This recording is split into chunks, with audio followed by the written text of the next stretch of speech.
ಚರ್ಚೆ ಮಾಡೋಣ. ನಮ್ಮ ಜೊತೆಗೆ ಹಿರಿಯ ಪೊಲೀಸ್ ಅಧಿಕಾರಿಗಳು, ನಿವೃತ್ತ ಪೊಲೀಸ್ ಅಧಿಕಾರಿಗಳು ಹಾಗೆ ಮಾರ್ಗದರ್ಶಕರು ಬಸವರಾಜ್ ಮಾಲ್ಗತ್ತಿ ಸರ್ ಇದ್ದಾರೆ. ಸರ್ ನಮಸ್ತೆ, ಕಾರ್ಯಕ್ರಮಕ್ಕೆ ಸ್ವಾಗತ.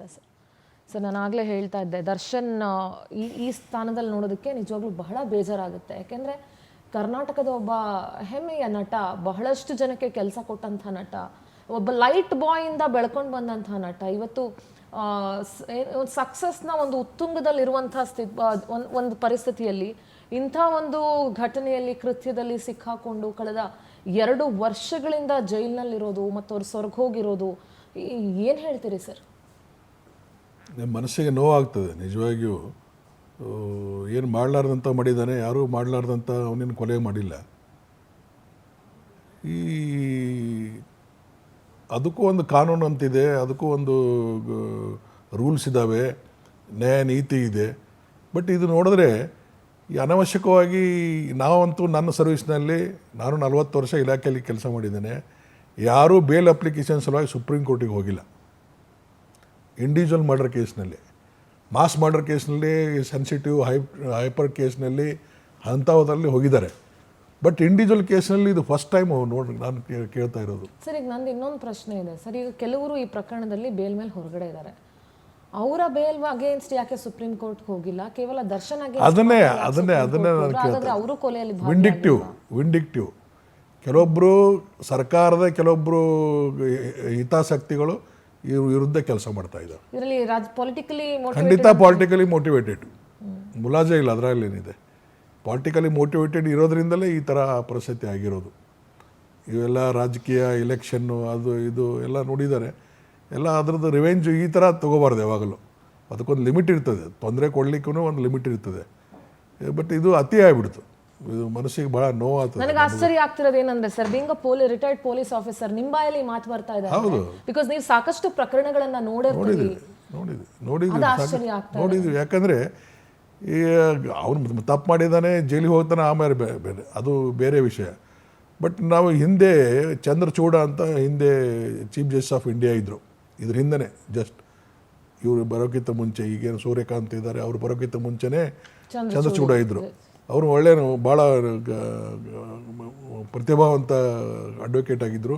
ಆಮೇಲೆ ಚೀಫ್ ಜಸ್ಟಿಸ್ ಆಫ್ ಇಂಡಿಯಾ ಆಗಿ ಇದು ಮಾಡೋದು. ಅವರು ಉದ್ದೇಶ ಏನಿತ್ತು, ಅಂಡರ್ ಟ್ರಯಲ್ ಪ್ರಿಸನರ್ಸು ಯಾವಾಗಲೂ ಜೈಲಿನಲ್ಲಿ ಕೊಳಿಬಾರ್ದು ಅಂತ ಜಜ್ಮೆಂಟನ್ನು ಪಾಸ್ ಮಾಡಿದ್ರು. ಅವರು ಎಲ್ಲ ಇನ್ಸ್ಟ್ರಕ್ಷನ್ ಕೊಟ್ಟರು ಎಲ್ಲ ಕೋರ್ಟ್ಗಳಿಗೆ, ಇಡೀ ಆಲ್ ಇಂಡಿಯಾ ಕೋರ್ಟ್ಗಳಿಗೆ. ಅಂಡರ್ ಟ್ರಯಲಲ್ಲಿ ಇದ್ದೋ ಜೈಲಿನಲ್ಲಿ ಕೊಳಿಬಾರ್ದು, ಅವ್ನು ಜಾಮೀನು ಮೇಲೆ ಬಿಡ್ರಿ ಅಂತ. ಶಿಕ್ಷೆ ಆದಮೇಲೆ ಒಳಗೆ ಹೋಗ್ತಾನೆ, ಜೈಲಿನಲ್ಲಿ ಅನುಭವಿಸ್ತಾನೆ. ಬಟ್ ಅಂಡರ್ ಟ್ರಯಲ್ ಇದ್ದಾಗ ಯಾಕೆ ಜೈಲಿನಾಗ ಇರಬೇಕು ಅಂತ ಅವ್ರದ್ದೊಂದು ಇಂಟೆನ್ಷನ್ನು, ಅವ್ರ ಉದ್ದೇಶ ಇತ್ತು. ಬಟ್ ಈಗ ಬರುವಂಥ ಜೈಲುಗಳು ಅವ್ರವ್ರು ಕೆಲವೊಬ್ಬರು ಜಡ್ಜ್ಗಳು ವಿಚಿತ್ರ, ಅವರವರು ಮೆಂಟಾಲಿಟಿನೇ ಬೇರೆ ಇರ್ತದೆ, ಥಿಂಕಿಂಗೇ ಬೇರೆ ಇರ್ತದೆ. ಒಬ್ಬರು ಹಂಗೆ ಹೇಳ್ತಾರೆ, ಒಬ್ಬರು ಹಿಂಗೆ ಹೇಳ್ತಾರೆ. ಅವ್ಗೆ ಯಾಕೆ ಬಿಟ್ರಿ ಅಂತ ನೋಡಿ, ಇದರಲ್ಲಿ ಬಿಟ್ಟಿದ್ದಕ್ಕೆ ಹೈಕೋರ್ಟ್ನವ್ರಿಗೆ ಜಾಡಿಸೋದು ಸರಿಯಾಗಿ. ಸಿಕ್ಕಾಪಟ್ಟೆ ಕಂಟೆಂಪ್ಟ್ ಇದು ಆಗಿ, ಇದು ಕಂಟೆಂಪ್ಟ್ ಸ್ಟ್ರಕ್ಚರ್ ಪಾಸ್ ಮಾಡಿದ್ರು ಹೈಕೋರ್ಟ್ ಜಡ್ಜ್ ಮೇಲೆ. ಅಂದರೆ ಹೈಕೋರ್ಟ್ ಜಡ್ಜಿಗೆ ಈ ಥರ ಮಾಡಿದ್ದಾರೆ ಅಂದರೆ ನಮಗೆ ಇನ್ನೇನಪ್ಪ ನಮ್ಗತಿ ಅಂತ ಹೇಳಿದ್ರೆ ಲೋಯರ್ ಕೋರ್ಟ್ನವರು ಹೆದರ್ಕೊಂಡ್ಬಿಡ್ತಾರೆ, ಹೆದರ್ಕೋತಾರೆ. ಧೈರ್ಯನೂ ಯಾರಿಗೂ ಇಲ್ಲ. ಈಗ ನೋಡಿ, ಅದನ್ನು ಅವರು 5 ಮಂದಿ ಬೇಲ್ ಮ್ಯಾಗ ಹೋದ್ಮೇಲೆ ಇವನು ಅಲ್ಲ 5 ಮಂದಿ ಮೊದಲು ಆಯ್ತು ಬೇಲು. ಅದಾದಮೇಲೆ ಇವನು ಅಪ್ಲೈ ಮಾಡ್ದ. ಅವ್ರು ಬಂದಿದ್ದಾರೆ ಹೊರಗೆ, ನಾನು ಬರ್ಬೋದು ಅಂತ ತಿಳ್ಕೊಂಡು ಅಪ್ಲೈ ಮಾಡ್ದೆ. ಅದು ಸಹ ರಿಜೆಕ್ಟ್ ಮಾಡಿದ್ರು ಸುಪ್ರೀಂ ಕೋರ್ಟ್ನವರು. ಅದೇನು ಯಾಕೋ ಗೊತ್ತಾಗಲಿಲ್ಲ, ರಿಜೆಕ್ಟ್ ಮಾಡಿದ್ದಾರೆ. 1 ವರ್ಷಗಳ ಕಾಲ ಬೇಲ್ ಕೊಡೋಕ್ಕಾಗಲ್ಲ, ಬಟ್ 1 ವರ್ಷ ಒಳಗೆ ಮುಗಿಸ್ಬೇಕು. 267 ಜನ ಸಾಕ್ಷಿದಾರರಿದ್ದಾರೆ ಮೇಡಮ್ ಈ ಕೇಸ್ನಲ್ಲಿ. 267 ಜನ ಇದ್ದಾರೆ. 7 ತಿಂಗಳಲ್ಲಿ ಬರೀ 10 ಮಂದಿ ಮುಗಿಸಿದ್ದಾರೆ. ಇನ್ನು ಉಳಿದೆಷ್ಟು 257 ಮಂದಿ ಉಳಿದ್ರು.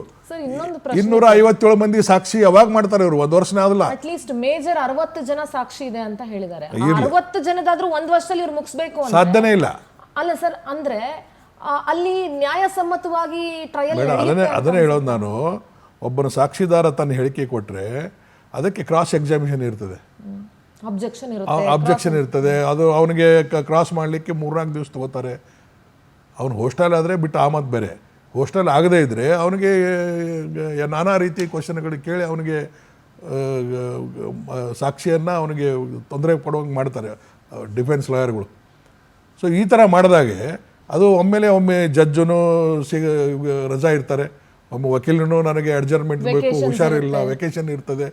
ಇಷ್ಟೆಲ್ಲ ಇದ್ದಾಗ ಹೆಂಗೆ ಸಾಧ್ಯ ಇದೆ 857 ಜನ ಸಾಕ್ಷಿದಾರನ್ನ ಹೆಂಗೆ ಎಲ್ಲ ಸಾಕ್ಷಿಗಳು ತೊಗೋತಾರೆ ಅಂತೇನಿಲ್ಲ. ತಾವು ಹೇಳಿದಾಗೆ ಇಂಪಾರ್ಟೆಂಟು 50-60 ಇರ್ಬೋದು. ಅದನ್ನು PP ಅವರು ಡಿಸೈಡ್ ಮಾಡ್ತಾರೆ ಯಾವುದು ಇಂಪಾರ್ಟೆಂಟು ಯಾವುದು ನಾನ್ ಇಂಪಾರ್ಟೆಂಟ್ ಅಂದ್ಕೊಂಡು ಡ್ರಾಪ್ ಮಾಡಲಿಕ್ಕೆ ಅವರು ರೆಕಮೆಂಡ್ ಮಾಡ್ತಾರೆ. ಬಟ್ ಇದ್ದವ್ರಿಗೆಲ್ಲ ಸಾಕ್ಷಿ ಆಗಬೇಕಾದ್ರೆ ಅದು ಟೈಮ್ ತೊಗೋತದೆ. ಟೈಮ್ ಖಂಡಿತನೂ 6 ತಿಂಗಳಲ್ಲಿ ಆಗೋದಿಲ್ಲ, ಅದು 1 ವರ್ಷದಲ್ಲಿ ಆಗೋದಿಲ್ಲ. 6 ತಿಂಗಳಾದಮೇಲೆ ಇವನಿಗೆ ಇನ್ನೊಮ್ಮೆ ಅಪೀಲ್ ಮಾಡಲಿಕ್ಕೆ ಅವಕಾಶ ಇದೆ. 1 ವರ್ಷ ತನಕ ಇಲ್ಲ 6 ತಿಂಗಳಾದಮೇಲೆ ಅವನು ಅಪೀಲ್ ಮಾಡ್ಬೋದು. ಯಾಕಂದರೆ 6 ತಿಂಗಳಾದಮೇಲೆ ನೀವು ಇಷ್ಟಕ್ಕೆ ಶಿಕ್ಷಣ ಹಾಕಿರಿ, 257 ಜನ ಸಾಕ್ಷಿದಾರಿದ್ದಾರೆ. ಇಲ್ಲಿವರೆಗೆ ಕೇವಲ ಇಷ್ಟೇ ಜನರಿಗೆ ಸಾಕ್ಷಿಗಳಂತ ಹೇಳಿಕೆಗಳನ್ನು ಕೋರ್ಟ್ ಮುಂದೆ ಹಾಜರುಪಡಿಸಿದ್ದಾರೆ. ಇನ್ನೂ ಸಾಕಷ್ಟು ಹೇಳಿಕೆಗಳು ಇರೋದ್ರಿಂದ ಇದು ಬೇಗ ಮುಗಿಯುವ ಲಕ್ಷಣ ಕಾಣೋದಿಲ್ಲ. ಅದಕ್ಕೆ ನನಗೆ ಜಾಮೀನು ಕೊಡಬೇಕು ಅಂತ ಮತ್ತೆ ಅವನು ಅಪೀಲ್ ಮಾಡ್ಬೋದು. ನನಗೆ ಒಂದು ಪ್ರಶ್ನೆ ಇದೆ ಸರ್. ದರ್ಶನ್ಗೆ ಜಾಮೀನಿಗೆ ಅವಕಾಶ ಕೊಡದೇ ಇರೋದು ಅಥವಾ ಜಾಮೀನು ತಗೊಂಡು ಹೊರಗಡೆ ಇರೋದಕ್ಕೇನೆ ಅವಕಾಶ ಕೊಡದೇ ಇರೋದು, ಕೇವಲ ಆತ ತುಂಬಾನೇ ಇನ್ಫ್ಲೂಯೆನ್ಷಿಯಲ್ ಪರ್ಸನ್ ಇದ್ದಾನೆ ಅಥವಾ ಹೊರಗಡೆ ಬಂದ್ರೆ ಹಾಸ್ಟೆಲ್ ಆಗ್ಬಿಡ್ತಾರೆ ಸಾಕ್ಷಿಗಳು ಅಥವಾ ಸಾಕ್ಷಿಗಳ ಮೇಲೆ ಪ್ರಭಾವ ಬೀರ್ಬಿಡ್ತಾರೆ ಅನ್ನೋ ಒಂದೇ ಕಾರಣನ ಅಥವಾ ಜಾಮೀನಿನ ಮೇಲೆ ಹೊರಗಡೆ ಬರಕ್ ಬಿಡ್ಲೇಬಾರ್ದು ಅನ್ನುವಂತ ದುರುದ್ದೇಶ ಏನಾದ್ರೂ ಇದೆಯಾ? ಅದಕ್ಕೆ ಬೇರೆ ಕಾರಣಗಳು ಇದಾವೆ. ಇವನು ಬಿಹೇವಿಯರ್ ಜೈಲಿನಲ್ಲಿ ಲ್ಯಾವಿಶ್ ಆಗಿ ಜೀವನ ಮಾಡಿದ್ದಾನೆ. ಸಿಗರೇಟ್ ಸೇದೋದು, ಕಾಫಿ ಕುಡಿಯೋದು, ಅಲ್ಲ ಕೊಡ್ಲಿ ಬಿಡ್ಲಿ, ಅದು ಏನೇ ಇರಲಿ, ಬಟ್ ಈಸ್ ಅಫೆಂಡರ್ ಅಲ್ಲ, ಅವ್ರ ಆರೋಪಿ ಇದ್ದಾನೆ. ಬಹಳಷ್ಟು ಜನ ಒಳಗಡೆ ಮಾಡಿದ್ದಾರೆ. ಬೇಕಾದ್ರೆ ನನಗೆ ಅದೇ ವಂಡರ್ ಅನಿಸ್ತದೆ. ನನ್ನ ಮಗ ಟೆರರಿಸ್ಟ್ ಫೋನ್ ಅಲ್ಲಿ ಎಂಜಾಯ್ ಮಾಡ್ತಾನೆ.